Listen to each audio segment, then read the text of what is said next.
Hello दोस्तों, कैसे हो आप लोग। उम्मीद करता हूँ आप और आपका परिवार बेहतर और बढ़िया होगा और आपकी टीजीटी की तैयारी बहुत अच्छे से चल रही होगी।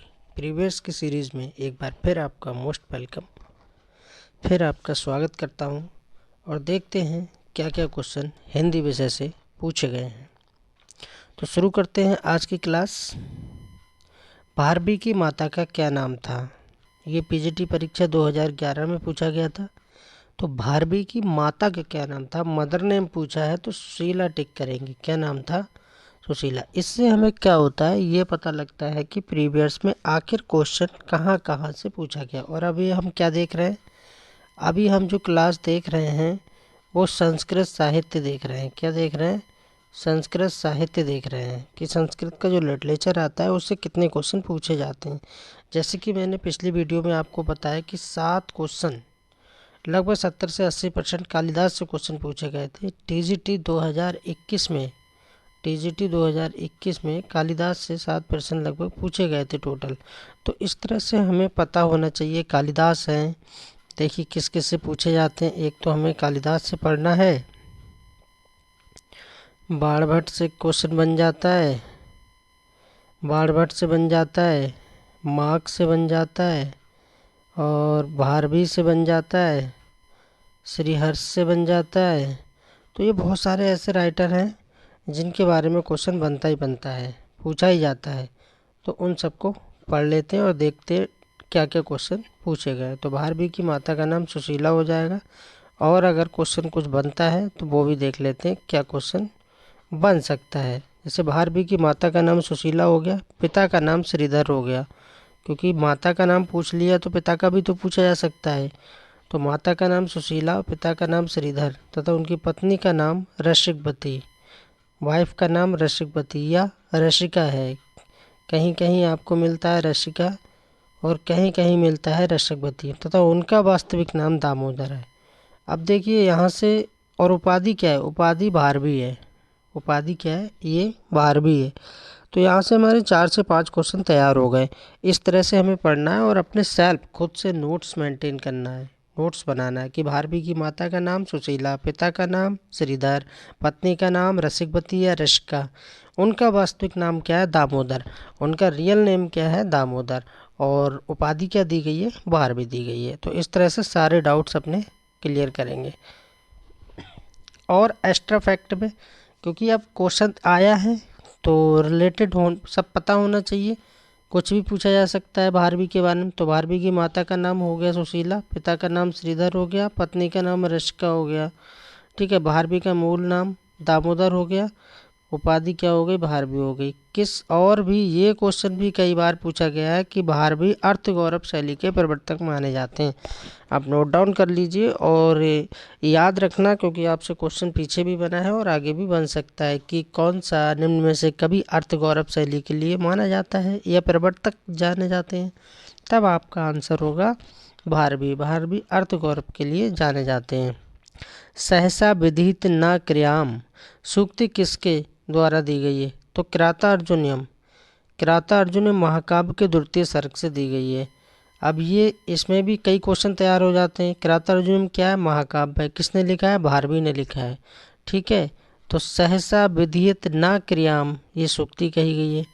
फिर देखिए किराता अर्जुन के प्रत्येक सर्ग का अंतिम पद लक्ष्मी पे समाप्त होता है। ये क्वेश्चन अभी 2021 वाले एग्जाम में टीजीटी में पूछा गया है कि निम्न में से कौन सा ऐसा महाकाव्य है जिससे शुरू किससे होता है? शुरू किससे होता है? श्री शब्द से होता है। किससे? श्री से शुरू होता है और लास्ट यानी ख़त्म किस पे होता है? लक्ष्मी शब्द से हो रहा है। तो ये किराता अर्जुनम की विशेषता है, ये पूछा गया है। किराता अर्जुनियम वीर रस प्रधान रस है, ये भी पूछा जा सकता है। जैसे कि भगवान श्री राम का जीवन वृत्तांत करुण रस में है, वो सॉरी क्या बोलते हैं, उत्तर रामचरितम नाटक में है जो भवभूति ने लिखा है, तो वो टोटल करुण रस में है ना। और यहाँ किराता अर्जुनियम है, ये वीर रस में है। किसने लिखा है? भवभूति में। स्क्रीनशॉट ले सकते हैं और पूरी अच्छे से तैयारी को करना है। क्वेश्चन कहीं से भी आए, बस आपका गलत होना नहीं चाहिए। नेक्स्ट क्वेश्चन देखते हैं। निम्नलिखित में से कौन सा कवि अर्थ गौरव के लिए प्रसिद्ध है? अभी हमने बताया। अब देखिए कितने क्वेश्चन बनते हैं। पीजीटी 2005। तो अर्थ गौरव के लिए किसे जाना जाता है? भारवी को जाना जाता है, अभी हम पढ़ के आए। उनकी माता का नाम क्या था? सुशीला नाम था। ठीक है, नेक्स्ट क्वेश्चन देखते हैं। सहता विद्यते न क्रियाम, ये सूक्त की रचना किसकी है? देखिए अभी हमने सूक्ति भी पढ़ी थी, वही पूछा है कि सहसा विद्यत न क्रियाम, ये सूक्ति युक्त है किससे? किरातार्जुनीयम से। किरातार्जुन के किसने लिखा है? भारवी ने लिखा है। और भारवी क्या है? एक उपाधि है। और इनका मूल नाम क्या है? अभी हमने बताया है, कमेंट में आप बताएंगे। और पीजीटी परीक्षा 2000 में इसको पूछा गया है।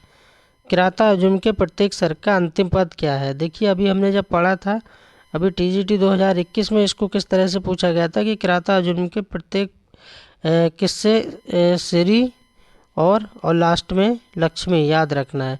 शुरुआत किससे होती है? श्री से, और अंतिम पद में क्या? लक्ष्मी होता है। तो किरातार्जुन के प्रत्येक स्वर का अंतिम पद क्या होता है? लक्ष्मी होता है। तो ये यहाँ से करेक्ट हो जाएगा।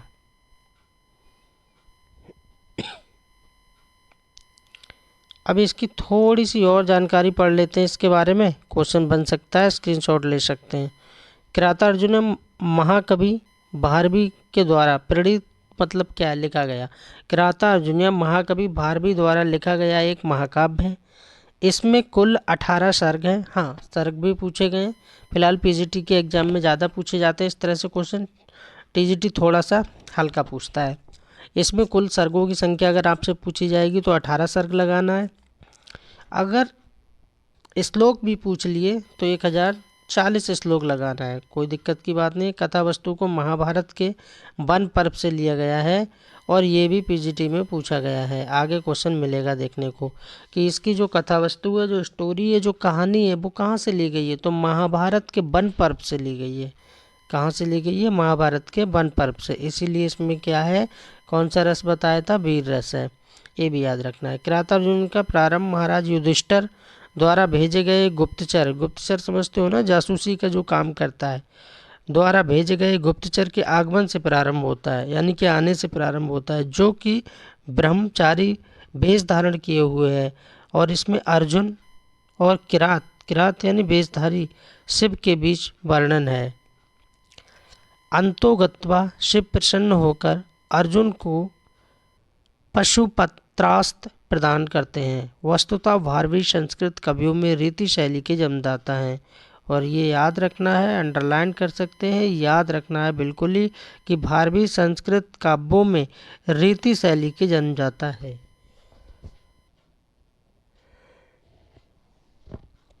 नेक्स्ट देखते हैं, इस ग्रंथ में प्रारंभ किससे होता है? श्री शब्द से होता है, हम बता ही चुके हैं। श्री शब्द से प्रारंभ होता है और सर्ग के अंत में क्या? लक्ष्मी शब्द का प्रयोग होता है, और ये इसकी विशेषता है। अब किरातार्जुनीय से कुछ भी क्वेश्चन बन जाए आपका गलत नहीं होगा। चलिए आगे देखते हैं। अब ये आ गया आपका ओरिजिनल क्वेश्चन। इसमें देखिए क्या पूछा गया है, यहाँ देखिए ये क्वेश्चन है टीजीटी परीक्षा 2021 में इसको पूछा गया है। क्या पूछा गया है? संस्कृत के किस ग्रंथ का आरंभ श्री शब्द से तथा समापन लक्ष्मी शब्द से हुआ है?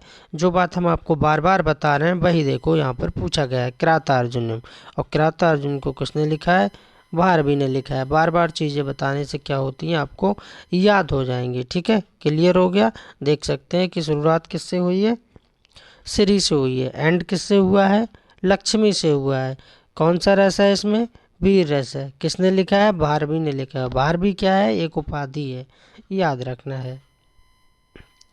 इनमें से कौन सी रचना भारवी की है? तो भारवी की रचना कौन सी है? तो किरातार्जुनीय भारवी की रचना है। ये 2011 में पूछा गया है। बाकी भी मैं सारी रचनाएं बता दे रहा हूँ। 10 कुमार चरितम किसकी है? 10 कुमार चरितम दंडी की रचना है। अभिज्ञान शकुंतलम एक नाटक है जो कालिदास का है। और रघुवंशम एक महाकाव्य है जो किसका है? कालिदास का है। तो सारी चीज़ें क्लियर करते रहना है, क्वेश्चन यहीं से बनते हैं लौट बदल के। नेक्स्ट क्वेश्चन पूछा गया है 2009 में, किरातार्जुनीय के रचनाकार कौन है? अभी हमने देखा है, तो भारवी को टिक करेंगे और आगे बढ़ जाएंगे क्योंकि हम इसकी व्याख्या पढ़ चुके हैं। निम्नलिखित कृतियों में से कौन सी रचना भारवी द्वारा रचित है? फिर वही पूछ लिया। आप ये देखिए किरातार्जुनीय, इसको 2005 में पूछा गया है। हर तरह से क्वेश्चन यहाँ पर पूछा गया है। नेक्स्ट क्वेश्चन देखते हैं हम, उत्तर रामचरितम के रचनाकार कौन है? अभी हमने बताया भी था कि उत्तर रामचरितम जो है किस रस में लिखा हुआ है? करुण रस में लिखा हुआ है। भगवान राम के ऊपर इसमें वृतांत बताया गया है और करुण रस किसने? भवभूति ने लिखा है। डी बिल्कुल करेक्ट हो जाएगा। उत्तर रामचरितम।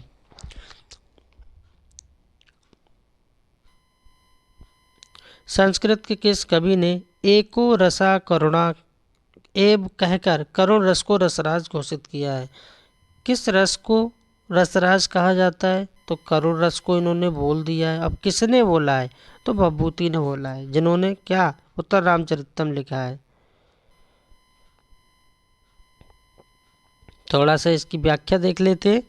भवभूति द्वारा विरचित, विरचित मतलब लिखा हुआ। उत्तर रामचरितम के तृतीय अंक में कौन सा अंक है? तीसरा अंक है। अच्छा, किसी में अंक है, ठीक है। अब जैसे हम एक पढ़ते हैं कठोपनिषद, क्या पढ़ते हैं? कठोपनिषद, कठोपनिषद पढ़ते हैं। तो कठोपनिषद पूछा जा सकता है कि किस में विभक्त है? बल्लियों में विभक्त है, सर्गों में विभक्त है, या किस में? तो ये क्या है? बल्लियों में विभक्त है। क्या है उसमें? बल्ली है कठोपनिषद में। ठीक, तो ये भी चीज़ें पता होना चाहिए कि कौन सा नाटक या महाकाव्य या कहानी या उपन्यास या रिपोर्टाज वो किस में विभक्त है। तो इसमें उत्तर रामचरितम की बात करें तो एक ये विधा की दृष्टि से नाटक है और किसने लिखा है? भवभूति ने लिखा है। तो इसके तीसरे अंक में 47 श्लोकों के माध्यम से भवभूति स्पष्ट रूप से करुण रस प्रधान नाटक कहते हैं। इतना ही नहीं, करुण रस को अन्य रसों का आधारभूत मानते हैं। सर्वत्र रसों की आत्मा के रूप में करुण रस प्रकृति है और श्रृंगार रस आदि प्रकृति है। ये याद रखना है। करुण रस को रसराज घोषित करते हैं।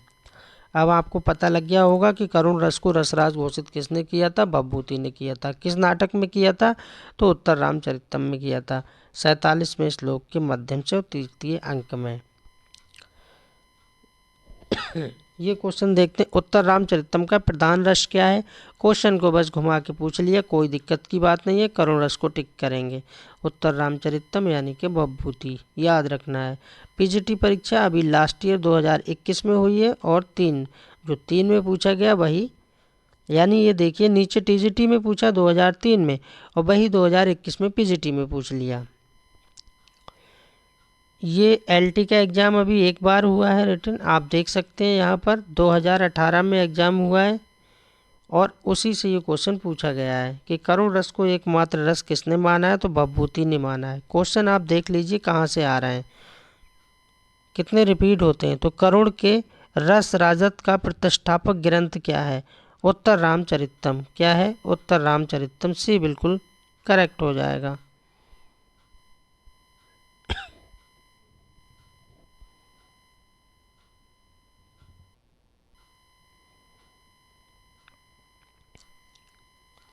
इसमें मेन बातें देख लेते हैं, बन जाते हैं क्वेश्चन। करुण के रस राजत की प्रतिष्ठान उत्तर रामचरितम ग्रंथ द्वारा ली गई है। भवभूति ने 3 नाटक लिखे हैं। ये भी आपसे पूछा जा सकता है कि भवभूति ने टोटल कितने नाटक लिखे हैं। सॉरी, तो भवभूति ने यहाँ पर 3 नाटक लिखे हैं। एक मालती माधव को याद रखना है। आपसे पूछा जा सकता है रचनाओं में देखिए कि मालती माधव किसकी रचना है, तब आप कहेंगे ये भवभूति की है क्या? तो नाटक है। एक मालती माधव जो श्रृंगार रस प्रधान है। अच्छा, इसमें ये भी बता दिया है कि उस नाटक की विशेषता क्या है, तो श्रृंगार रस प्रधान है मालती माधव जो भवभूति ने लिखा है। एक महावीर चरितम जो कि वीर रस में लिखा गया है। एक उत्तर रामचरितम जो कि करुण रस में लिखा गया है। अर्थात एक इन्होंने श्रृंगार रस का प्रयोग किया, एक वीर रस का किया और एक करुण रस का किया है। एक इन्होंने मालती माधव लिखा है, एक महावीर चरितम लिखा है और एक उत्तर रामचरितम लिखा है। लेकिन उनमें से उत्तर रामचरितम के बारे में कहा गया है कि रामचरित्रे भवभूति विश्यते। उत्तर रामचरित में भवभूति कालिदास से विशिष्ट हो गए हैं और इनके तीनों नाटकों में विदूषक का सर्वथा अभाव है। साहित्य शास्त्र के 9 रसों में करुण रस एक ऐसा रस है जो भवभूति ने उत्तर रामचरित में करुण रस को अपूर्ण प्रतिष्ठा दिलाकर उसे सभी रसों का मूल स्रोत बना दिया है। इस व्याख्या से क्वेश्चन बन जाएगा। ये सीधे सीधे लाइन पूछ लेता है पीजीटी में कि ये लाइन जो है या जो पंक्ति है ये कहाँ से ली गई है। एको रसा करुण एव निर्वित्र भेदात भिन्ना पृथक्तव्य सृत्ते विवर्तन अर्थवात बुद्धत्व रंग मया विकारा नभो इथा सलिल में भी तत्समस्तम। अर्थात रस तो एक ही है करुण, जो भिन्न भिन्न प्रयोजनों में अलग अलग प्रयोजनों में पृथक पृथक यानी अलग अलग परिणाम यानी रिजल्टों का आश्रय देता है, जैसे वही जल, भंवर, बुलबुला और लहर जैसे अनेकों रूपों को प्राप्त करता है। चलिए नेक्स्ट क्वेश्चन देखते हैं। इस क्वेश्चन को आप देख सकते हैं और स्क्रीनशॉट ले सकते हैं। एक और रसा करुणा एव किस कवि की उक्ति है। अभी जो हमने पढ़ के सुनाया उसी में से छोटी सी लाइन काट के भवभूति के द्वारा यहाँ पर सिलेक्ट कर ली और पूछ लिया है कि एको रसा करुण, करुण रस की बात आ जाए आप दिमाग में याद रखिए करुण रस की बात आ जाए तो आपको भवभूति को भूलना नहीं है, बिल्कुल गलत करके नहीं आना है। पीजीटी टीजीटी आश्रम पद्धता प्रवक्ता 2005, 3, 2009, 2012 कितनी बार इस क्वेश्चन को पूछा गया है। नेक्स्ट क्वेश्चन देखते हैं। करुण के रस राजत की प्रतिष्ठापन किस ग्रंथ द्वारा ली गई है। वही क्वेश्चन बार बार पूछा जा रहा है। उत्तर रामचरितम टिक करेंगे।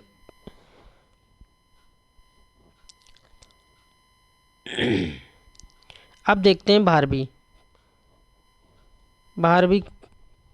हो गया। यहाँ पर संस्कृत के किस कवि ने अपने लिए पद वाक्य प्रमाणज्ञ विशेषण का प्रयोग किया है। तो किसने किया है ये बताना है, तो भवभूति ने किया। और ये क्वेश्चन भारवी से किस एग्जाम में पूछा गया है, 2021 के एग्जाम में टीजीटी वाले में पूछा गया कि संस्कृत के किस कवि ने अपने पद वाक्य प्रमाणज्ञ विशेषण का प्रयोजन किया है। तो भवभूति ने किया है, याद रखना है ये।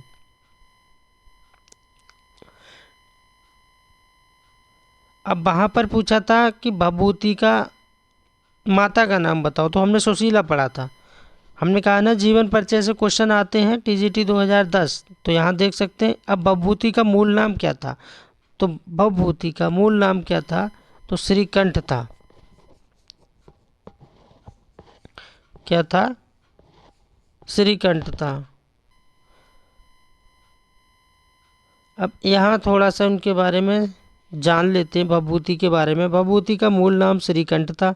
ये कवि रूप में भवभूति के नाम से विख्यात हुए। भवभूति की 5वीं पीढ़ी अर्थात पितामह का नाम महाकवि था। इनके पितामह का नाम भट्ट गोपाल और भवभूति के पिता का नाम नीलकंठ तथा माता का नाम जातुकर्णी।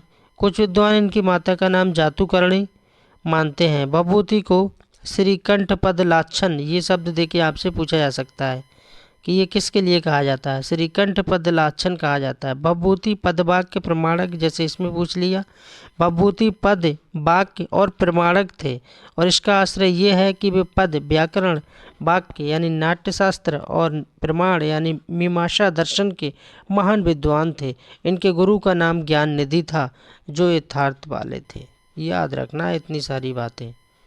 मालती माधव के रचनाकार कौन है। टीजीटी 2009 और जीआईसी 2017 में इसको पूछा गया, तो भवभूति को टिक करेंगे। मालती माधव क्या है, एक नाटक है। मालती माधव किसकी रचना है, तो भवभूति की रचना है, कोई दिक्कत की बात नहीं है।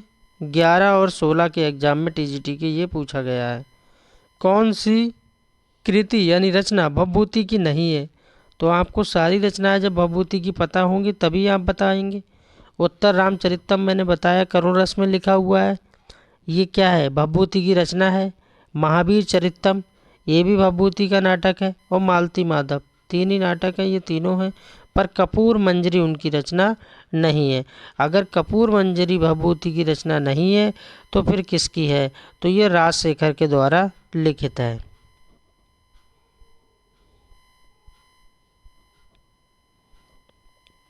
नेक्स्ट देखते हैं।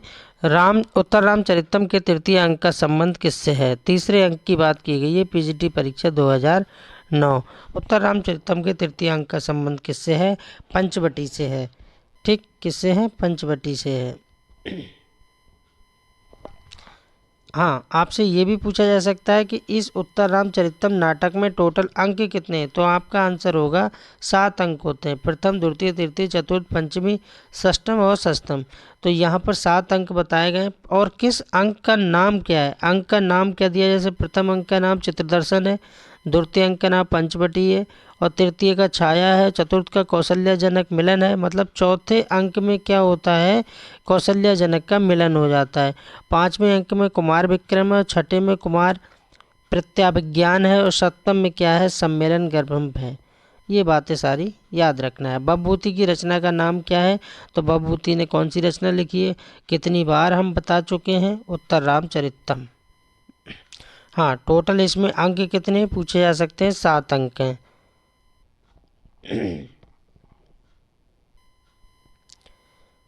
ये एलटी के एग्जाम में पूछा हुआ क्वेश्चन है, आप देख सकते हैं। निम्नलिखित में से कौन सी रचना एक बभूति की है, उत्तर रामचरितम बभूति की रचना है। बभूति की रचना का नाम क्या है, तो उत्तर रामचरितम बभूति की रचना का नाम है। कितनी बार क्वेश्चन को पूछा गया है। निम्नलिखित में से कौन सी रचना कालिदास की नहीं है, अब देखते हैं कालिदास। निम्नलिखित में से कौन सी रचना कालिदास की नहीं है। अब कालिदास की टोटल रचनाएं कितनी है, 7 हैं। तो 7 रचनाएं जब आपको पता होंगी, मेघदूतम कालिदास की है, अभिज्ञान शकुंतलम नाटक है, रघुवंशम है, लेकिन 10 कुमार चरितम रचना नहीं है। तो फिर ये किसकी है, तो ये दंडी की है, याद रखना है। 10 कुमार चरितम की रचना दंडी ने की है। ठीक है, इसमें 8 उच्छ्वास हैं। ये भी पूछा जा सकता है कि कितने उच्छ्वास हैं 10 कुमार चरितम में, तो 8 उच्छ्वास हैं। 10 मत समझ लेना कि 10 का मतलब 10 है तो 10 लगा दो, नहीं। 10 कुमार चरितम में 8 उच्छ्वास हैं।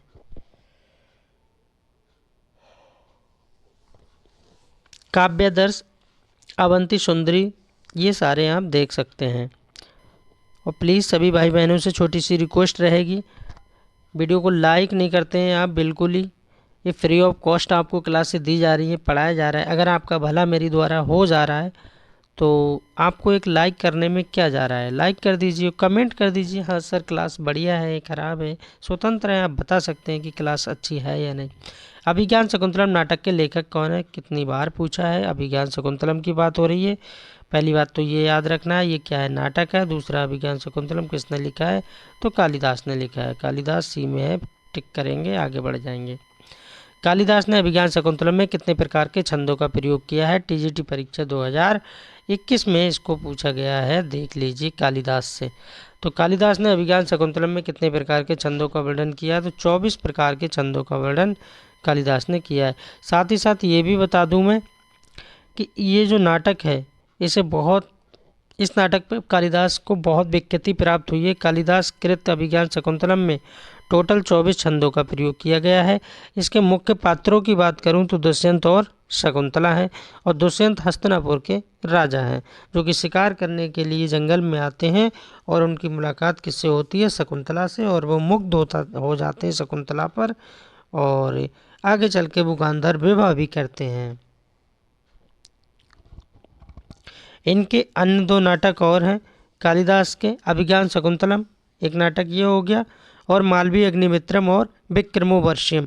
आपसे ये भी पूछा जाता है विधा में कि कौन सा नाटक है, कौन सा इनका महाकाव्य है, तो ये सारी बातें आपको नोट डाउन करते रहना है। कौन सी रचना कालिदास की नहीं है, मैंने बताया 7 रचनाओं पढ़ लीजिए, कैसे भी क्वेश्चन बने। बुद्ध चरितम नहीं है, बुद्ध चरितम किसकी रचना है, घोष की रचना है, श्री घोष की रचना है। ऋतुसारम, कुमार संभव, रघुवंशम, तीनों रचनाएं किसकी हैं, कालिदास की हैं। इनमें से कौन सी रचना कालिदास की नहीं है, बार बार वही क्वेश्चन पूछा जा रहा है। 2011 टीजीटी 7 रचनाएं पढ़ लीजिए। प्रतिमा नाटकम ये रचना नहीं है, और मालवीय अग्निमित्रम नाटक है, विक्रमोर्वशीयम नाटक है, और अभिज्ञान शकुंतलम क्या है, एक नाटक है। ये तीनों की तीनों कालिदास की रचनाएं हैं और नाटक हैं, ये नहीं है। डी बिल्कुल करेक्ट हो जाएगा।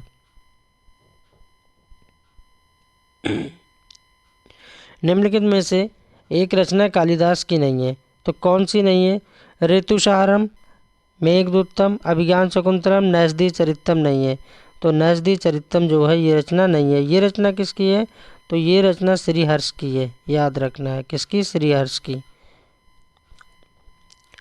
नेक्स्ट देखते हैं, निम्नलिखित में से कौन सी कृति कालिदास कृत नहीं है। फिर वही पूछ लिया, कालिदास के कृत कौन सी रचना नहीं है। कुमार संभव है, अभिज्ञान शकुंतलम है, रघुवंशम है, उत्तर रामचरितम नहीं है क्योंकि हम बता चुके हैं भवभूति ने लिखी है और ये करुण रस प्रधान नाटक है एक, और इसमें 7 अंक हैं और इसमें रामायण के उत्तरकांड की कथा दी गई है। टीकाकार मल्लीनाथ ने कालिदास कृत कुमार संभव में कितने सर्गों पर संजीवनी लिखी है। देखिए कालिदास से कितने क्वेश्चन आए, ये भी 21 में पूछा गया है कि टीकाकार है एक मल्लीनाथ, उनने कालिदास के द्वारा लिखित कुमार संभव में कितने सर्गों पर संजीवनी लिखी है, तो उन्होंने 8 सर्गों पर संजीवनी लिखी है। करेक्ट हो जाएगा आंसर। कालिदास कृत महाकाव्य कुमार संभवम के 8 सर्गों पर संजीवनी यानी टीका मल्लीनाथ ने लिखी है और मल्लीनाथ संस्कृत के सुप्रसिद्ध टीकाकार हैं। इनका पूरा नाम कोलाचल मल्लीनाथ है। इन्हें पेडु भट्ट भी कहा जाता है, याद रखना है। नेक्स्ट क्वेश्चन देखते हैं, कालिदास के नाटकों में स्त्रियां तथा निम्न श्रेणी के पात्र किस प्रकार से बोलते हैं। ये क्वेश्चन थोड़ा सा डीप में पूछा गया था और 2018 एलटी के एग्ज़ाम में इसको पूछा गया, तो मैं इसको हार्ड क्वेश्चन की श्रेणी में रखूँगा कि कालिदास के नाटकों में स्त्रियां जो होती हैं यानी महिलाएं वुमेन्स जो है वो निम्न श्रेणी के पात्र किस भाषा में बोलते हैं, तो वो किस में बोलते हैं, प्राकृत भाषा में बोलते हैं। और साथ ही साथ यहाँ पर तो निम्न की बात कर दी, लो की बात कर दी। अगर आपसे पूछ लिया जाए कि हाई पात्र जो अपर पात्र हैं, जो उच्च कोटि के पात्र हैं, वो किस भाषा में बोलते हैं, तब आपका आंसर होगा संस्कृत। फिलहाल 69 का आंसर क्या हो जाएगा, प्राकृत हो जाएगा 69 का। आप लोग लाइक नहीं करते हैं, प्लीज़ लाइक ज़रूर किए।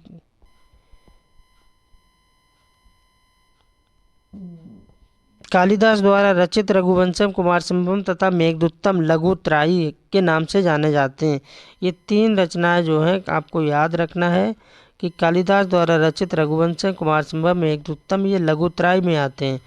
कुछ लघुत्राई हैं, कुछ वृत्तराई के नाम से जाने जाते हैं। ऋतुसारम लघुत्राई के अंतर्गत नहीं आता है, ठीक है।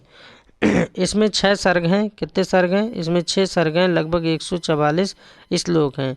इसमें ग्रीष्म से बसंत तक 6 ऋतुओं का सुंदर चित्रण मिलता है। पूछा जाएगा आपसे कि कालिदास की किस रचना में सभी 6 ऋतुओं का वर्णन है, तो ऋतुसारम आपको टिक करना है। आगे क्वेश्चन पूछा जा सकता है। चलिए देखते हैं, संस्कृत का महाकाव्य कुमार संभवम किसकी रचना है, तो कालिदास की रचना है, नो डाउट बता देना है। जीआईसी 2012 में इसको पूछा गया है। महाकवि कालिदास के द्वारा लिखित यानी विरचित कुमार संभव में इनमें से किस रस की प्रमुखता है, तो कालिदास ने करुण रस की तो ज़्यादा बात की नहीं है, श्रृंगार रस को टिक करेंगे। और जीआईसी प्रवक्ता 2021 में पूछा गया है क्वेश्चन। महाकवि कालिदास द्वारा विरचित कुमार संभव में श्रृंगार रस की प्रधानता है और इस महाकाव्य में कुल 17 सर्ग है। ये भी पूछा जा सकता है कि इसमें टोटल सर्गों की संख्या कितनी है, तो 17 इसमें टोटल सर्गों की संख्या है, किंतु आरंभिक 8 सर्ग ही कालिदास द्वारा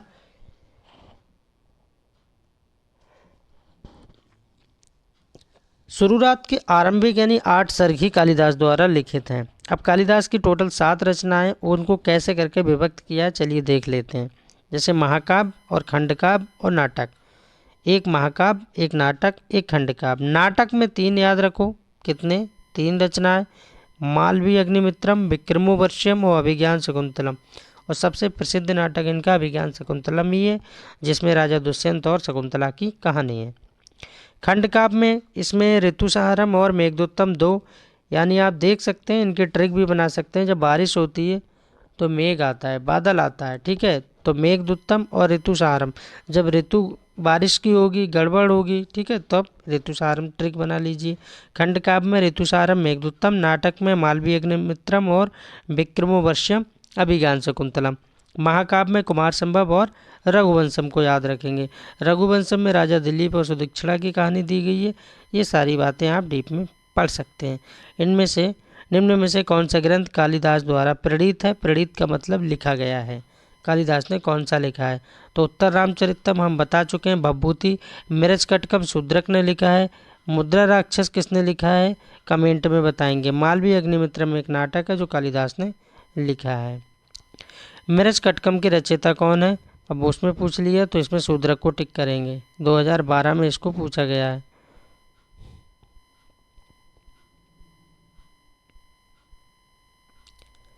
मालवीय अग्निमित्रम नाटक के लेखक का नाम बताइए। इसको भी 2011 में ही पूछा गया है टीजीटी में। तो मालवीय अग्निमित्रम किसकी रचना है? कालिदास की। और ये क्या है? एक नाटक है। कालिदास की किस रचना को दूत काव्य माना जाता है? ऐसी कौन सी रचना है? एलटी के एग्जाम में इसको पूछा गया है कि उसको दूत काव्य माना। तो मेघदूतम। अच्छा, आप गौर से देखिए, कोई दिक्कत की बात नहीं है, आप समझ भी जाएंगे। मेघदूतम में दूत आ गया ना, तो बस समझ जाइए। कालिदास की किस रचना को दूत काव्य माना गया है? तो मेघदूतम को। आगे पूछा जा सकता है कि कालिदास की किस रचना में 6 ऋतुओं का वर्णन किया गया है? तो ऋतुसंहारम। तो उसमें भी ट्रिक बन जा रही है, कोई दिक्कत की बात नहीं है। अच्छा, साथ ही साथ ये याद रखना है कि कालिदास द्वारा जो रचित है दूत काव्य क्या है? मेघदूतम। उसको 2 भागों में बांटा गया है, एक पूर्व मेघ और एक उत्तर मेघ। बृहतराई में कौन सा महाकाव्य नहीं आता है? एक लघुतराई और एक बृहतराई। 2 तरह से क्वेश्चन यहाँ पर बनता है कालिदास से रिलेटेड। तो कुमार संभव को नहीं रखा गया है, जबकि किरातार्जुनीयम, न्यस्तिचरितम, शिशुपालवधम को रखा गया है। किरातार्जुनीयम यानी कि भवभूति और शिशुपालवधम यानी माघ। बृहतराई में कौन सा महाकाव्य नहीं आता है? तो कौन सा नहीं आता है? रघुवंशम नहीं आता है। न धर्मवृद्धेषु भया समीक्षते, ये सूक्ति किस कवि की है? तो ये सूक्ति कालिदास की है। ठीक है, ये सूक्ति पूछी गई है 2021 वाले एग्जाम में ही सूक्ति पूछी हुई है। और ये किसकी है? तो ये कुमार संभवम नाटक के द्वारा ली हुई सूक्ति है। उपर्युक्त सूक्ति कालिदास द्वारा रचित कुमार संभवम नाटक से उद्धृत है। इस सूक्ति का अर्थ है कम उम्र वाले व्यक्ति भी तप के कारण आदरणीय होते हैं, यानी छोटी उम्र वाले भी। और आपको याद रखना है, आगे और भी क्वेश्चन बन सकते हैं। उत्सव प्रिया खलु मनुष्य, ये उक्ति किसकी है? तो ये कालिदास की है। एको रसा करुणा ए भवभूति, करुण रस की बात किसने की है? भवभूति ने की है। उपस्थिता शेणुष्ट पर्णा से शूरश्रिताशस् चांद्रवशी सुश्रेष्ठ, ये भी कालिदास की रचना है। और आपसे पूछा जाता है एक ऐसा वाक्य है जिसमें आपके 4 से 5 क्वेश्चन यहाँ से तैयार हो जाएंगे। आपसे पूछा जाएगा महाकवि कालिदास उपमा अलंकार के लिए प्रसिद्ध है। आपसे पूछा जाएगा उपमा के लिए कौन प्रसिद्ध है? तो उपमा के लिए कालिदास प्रसिद्ध हैं। उपमा कालिदासस्य भारवे अर्थे गौरवम दंडिना पदलालित्यम माघे संति त्रयो गुणा। फिर से पढ़ते हैं इसको, इसमें सारी बातें आ गई हैं।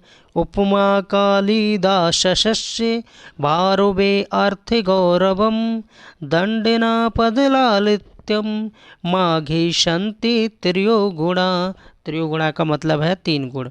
और 3 गुण कौन से हैं? अर्थ यानी उपमा, अर्थ गौरव और पदलालित। उपमा के लिए हम किसको जानेंगे? उपमा के लिए हम कालिदास को जानेंगे, ध्यान रखना है। और अर्थ गौरव के लिए हम किसको जानेंगे? अर्थ गौरव के लिए हम भारवी को जानेंगे। पद लालित के लिए हम किसको जानेंगे? तो दंडी को जानेंगे। अर्थात मैं कहूँ यहाँ पर तो कालिदास की बात की गई है, भारवी की बात की गई है और दंडी की बात की गई है। तो कालिदास उपमा के लिए, भारवी अर्थ गौरव के लिए और दंडी पद लालित के लिए। ये क्वेश्चन आपको एक यहाँ से ज़रूर देखने को मिलेगा, इसलिए इसको डीप में और अच्छे से समझ जाओ। तो कालिदास उपमा के लिए, भारवी अर्थ गौरव के लिए, दंडी पद लालित के लिए जाने जाते हैं। अगर आपसे पूछा जाए कि इन तीनों के लिए कौन जाना जाता है, तो बोला है ना माघे संति त्रयो गुणा, कि माघे संति यानी माघे, ठीक है, संति मतलब है, त्रयो मतलब 3, गुणा मतलब गुण, यानी तीनों गुणों के लिए जाने जाते हैं माघ। कौन जाने जाते हैं? माघ। तो उपमा, अर्थ गौरव और पद लालित के लिए भी जाने जाते हैं। 44 नंबर क्वेश्चन देखेंगे। 44 निम्नलिखित में से कौन सा कवि कालिदास के पूर्ववर्ती है, अर्थात कालिदास से पहले रहा है? तो भास का नाम आता है, ये क्वेश्चन भी पूछा जाता है। रघुवंशम किसकी रचना है? बार बार वही सारे क्वेश्चन रिपीट हो रहे हैं, कोई दिक्कत की बात नहीं है, कालिदास की रचना है। और क्या है? एक महाकाव्य है। इसके बारे में थोड़ा सा डीप में इसके अंदर जान लेते हैं महाकाव्य के बारे में। कालिदास द्वारा रचित महाकाव्य एक चरित महाकाव्य है और 19 सर्गों में विभक्त है। ये भी आपसे पूछा जा सकता है कि इसमें टोटल सर्ग कितने हैं, तो 19 सर्ग में विभक्त है। इसमें मनु से लेकर सूर्यवंशी दिलीप, हमने बताया इतना है, राजा दिलीप की इसमें कहानी दी गई है। दिलीप, रघु, अज और दशरथ, राम आदि के सहित कुल 31 राजाओं के जीवन का वर्णन है। अब ऐसे भी क्वेश्चन आपसे बन सकता है, स्क्रीनशॉट ले सकते हैं कि कालिदास की ऐसी कौन सी कृति है, ऐसी कौन सी रचना है जिसमें 31 राजाओं का वर्णन किया गया है। उनकी कौन सी ऐसी रचना है जिसमें 31 राजाओं का वर्णन किया गया है, तो रघुवंशम को टिक करना है। रघुवंशम, ठीक, रघुवंशम याद रखना है। इसी प्रकार इंदुमती, सीता, कौदमती आदि रानियों का भी वर्णन है, सीता का भी वर्णन है। और इस रचना के वैशिष्ट्य के कारण ही कवियों और आलोचकों का कहना पड़ा है कि का इहे रघु कारे न रमते। व्यास द्वारा, यानी व्यास ने भी कहा है, वेद, भरत मुनि द्वारा नाट्यशास्त्र, अच्छा ये याद रखना है कि नाट्यशास्त्र किसने लिखा है, भरत मुनि ने लिखा है, तथा चाणक्य द्वारा अर्थशास्त्र की रचना की गई है। चाणक्य को और भी अन्य नामों से जानते हैं, जैसे विष्णुगुप्त है, कौटिल्य है, चाणक्य, ये एक ही शख्स यानी प्राणी के नाम है। संस्कृत के निम्नलिखित ग्रंथों में से कौन सा ग्रंथ नाटक नहीं है, यानी हमें जब नाटक पता होंगे तभी तो बता सकते हैं। तो कौन सा नाटक नहीं है, रघुवंशम एक नाटक नहीं है, क्या है, महाकाव्य है। ये तो हम बता ही चुके हैं, वो किसका है, कालिदास का है। कालिदास की रचना रघुवंशम क्या है, तो रघुवंशम एक महाकाव्य है, 2001 में इसको पूछा गया है। नेक्स्ट क्वेश्चन देख लेते हैं। रघुवंशम महाकाव्य में सर्ग कितने, देखो हमने कहा था हो सकता है पूछा जाए क्वेश्चन, तो 19 सर्ग हैं रघुवंशम में, रघुवंशम। और इसमें कितने राजाओं का वर्णन किया गया, 31 राजाओं का वर्णन किया गया। ये भी क्वेश्चन कभी बन सकता है आगे, जब रघुवंशम महाकाव्य में सर्ग कितने हैं, तो 19 को याद रखना है। कालिदास की प्रथम काव्य कृति क्या है, अच्छा कालिदास की पहली रचना पूछ ली है, कोई दिक्कत की बात नहीं है। तो ऋतु संहारम ही कालिदास की पहली रचना है, जिसमें 6 ऋतुओं का वर्णन किया गया है। और थोड़ा डीप में जान लेते हैं, कालिदास की प्रथम कृति क्या है, ऋतु संहारम है। इसमें कितने सर्ग हैं, 6 सर्ग हैं। और श्लोक अगर पूछ लिया जाए तो 144 श्लोक हैं। इन 6 सर्गों में 6 ऋतुओं का वर्णन क्रमशः किया गया है, ठीक है, याद रखना है। ग्रीष्म ऋतु, वर्षा ऋतु, शरद ऋतु, हेमंत ऋतु, शिशिर ऋतु और वसंत ऋतु। संस्कृत साहित्य में केवल यही ग्रंथ है जिसमें 6 ऋतुओं का पूरे विवरण के साथ वर्णन मिलता है। इनमें से कौन सी कालिदास की दूसरी रचना है, अब देखिए वहाँ पूछ लिया, इसको 16 में पूछा गया था, वहाँ पूछ लिया कि कौन सी कालिदास की प्रथम रचना है, यहाँ पूछ लिया कालिदास की दूसरी रचना कौन सी है। तो यहाँ पर तो जिस पे स्टार इसलिए लगा है क्योंकि जब 2016 में 2 आंसर की आई थी आयोग द्वारा, तो पहले इसका आंसर कुछ मान लिया गया था और बाद में इसका आंसर आयोग ने कुछ मान लिया गया है, ठीक है। तो कालिदास की रचना के बारे में विद्वानों में मतभेद रहा है। कुछ विद्वान रघुवंशम को कालिदास की दूसरी रचना मान देते हैं, कहा है जो रघुवंशम रचना है इसको दूसरी रचना मान लेते हैं, ठीक है। कालिदास के नाटकों में मालवीय अग्निमित्रम प्रथम कृति है। जब पूछा जाए नाटकों के बारे में तो मालवीय अग्निमित्रम को लगा देना है। देखो यहाँ पर एक्सप्लेन भी करके दिया है कि उत्तर प्रदेश माध्यमिक शिक्षा सेवा चयन बोर्ड ने इस प्रश्न का उत्तर अपनी प्रारंभिक कुंजी में जो शुरुआती आंसर की दी थी उसमें विकल्प बी को माना था, किंतु बाद में इस प्रश्न को मूल्यांकन से बाहर कर दिया था, ठीक है।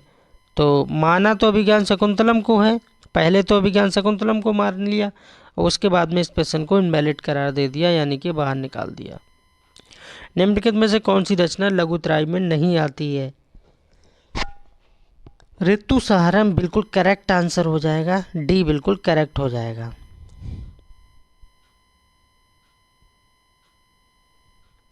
इनमें से भास की कृति कौन सी है, इसमें भास की कृति कौन सी है, तो बाल चरित्र जो है भास की रचना है। सुपनवास बद्धतम नाटक के लेखक का नाम बताइए। सुपनवास बद्धतम, तो ये भी भास के द्वारा लिखित एक नाटक है, सुपनवास बद्धतम। इनमें से महाकवि भास की रचना है। कौन सी रचना भास की है? तो स्वपनवास वध्यतम है, अभी पूछा है जस्ट। क्वेश्चन रिपीट कितने होते हैं आप ये देखिए। प्रतिमान नाटकम के रचयिता कौन है? तो भास हो जाएगा इसका बिल्कुल करेक्ट आंसर। और भास की रचना इसमें से कौन सी है? तो वही फिर पूछ लिया, प्रतिमान नाटकम। इनमें से कौन सा नाटक भास का नहीं है? तो प्रतिमान नाटकम तो है, उरुभंग भी है। दो और विकल्प देखते हैं क्या है। और मालवीय अग्निमित्रम। मालवीय अग्निमित्रम किसकी रचना है? कमेंट में बताइए। तो इसका करेक्ट आंसर क्या हो जाएगा? मालवीय अग्निमित्रम। निम्नलिखित में से एक कृति भास द्वारा रचित नहीं है। कौन सी नहीं है? महाभाष्य। महाभाष्य जो है रचित नहीं है। बाकी प्रतिमान नाटकम, स्वपनवास वध्यतम और प्रत्यग्यो गांधारणा रामायण, ये जो है तीनों रचनाएं भास के द्वारा लिखित हैं। महाभास भास की कृति नहीं है, जबकि शेष रचनाएं भास की हैं। महाभास्कर पतंजलि यानी 150 ईसा पूर्व ने भी श्रृंखला में महानंद काव्य लिखा। समुद्रगुप्त ने, एक क्वेश्चन याद आ गया मुझे हिस्ट्री का, कि किस शासक के समय में किस शासक को बीड़ा बजाते हुए दिखाया गया है? किस शासक को बीड़ा बजाते हुए दिखाया गया है? तो समुद्रगुप्त आपका राइट आंसर हो जाएगा। ये क्वेश्चन मुझे याद आ गया तो मैंने आपको बता दिया। अगर हाँ मुगल काल की बात की जाए, ये भी याद रखना है, किसकी? मुगल काल की। तो मुगल काल में बीड़ा बजाते हुए दिखाया गया औरंगजेब को, और इधर समुद्रगुप्त को याद रखना है। कौन सा नाटक भास का नहीं है? फिर वही बात पूछ ली, मुद्रा राक्षस नाटक नहीं है। ये किसका है? ये विशाख दत्त का है। विशाख दत्त, ये विशाख दत्त का नाटक है। ठीक। बाकी स्वपनवास वध्यतम, प्रतिभा नाम, ये सारे नाटक किसके हैं? वास के हैं। यहाँ से एक क्वेश्चन आपका बन सकता है, स्क्रीनशॉट ले सकते हैं। और प्लीज़ आप लोग वीडियो लाइक ज़रूर कर दीजिए। भास का नाटक मुद्रा राक्षस नहीं है, ये विशाख दत्त की प्रथम रचना है। ये भी एक क्वेश्चन बन गया कि विशाख दत्त की प्रथम रचना क्या है? तो मुद्रा राक्षस है। और ये है क्या? तो एक नाटक है। और अगर मैं भास की बात करूं तो भास के द्वारा लिखित कितने नाटक हैं? 13। ये याद रखना है। कालिदास ने कितने लिखे हैं? 3। भास ने कितने लिखे हैं? 13। याद रखना है। कालिदास ने टोटल रचनाएं कितनी लिखी हैं? 7। महाकाव्य कितने लिखे हैं? 2। नाटक कितने लिखे हैं? 3। ये सारी बातें आपको नोट्स मेंटेन कीजिए, अपनी हैंड राइटिंग में नोट्स बनाइए, डेली पढ़िए। 8 से 10 क्वेश्चन इधर लगभग इधर से मिलते हैं संस्कृत साहित्य से। अगर देखिए हिंदी साहित्य के इतिहास की बात करूं मैं, तो चाहे डॉक्टर नागेंद्र हों या फिर आचार्य रामचंद्र शुक्ल हों या फिर कुछ और हों, बच्चन सिंह हों, इनके बारे में पढ़ना कड़वी सच्चाई है, एक्सेप्ट करना पड़ेगा। वहाँ से आप पूरा इतिहास नहीं पढ़ सकते। ठीक है, बहुत समय लगेगा, बहुत। अगर आप पहले से ही आप तैयारी करते आ रहे हैं या आ रही हैं तो आपका बेहतर हो जाएगा। बाकी आपका अगर सरल क्वेश्चन भी अगर गलत करके आते हैं तो आप बहुत गलती कर रहे हैं। इसलिए कठिन तो नहीं हो पाता है, इसलिए सरल क्वेश्चन तो इसीलिए मैं प्रीवियस की सीरीज़ चला रहा हूँ। इसमें आपको कोई भी पैसा पे नहीं करना है। अभी यहाँ पेड क्लासों में जाएंगे कि हमारा ये ऐप डाउनलोड कर लीजिए, कहीं ये कर लीजिए, वो कर लीजिए, तमाम तरह के प्रलोभन दिए जाते हैं, लालच दिए जाते हैं और आपसे कहा जाता है। ठीक है, तो आपको ऐसा कुछ नहीं करना है।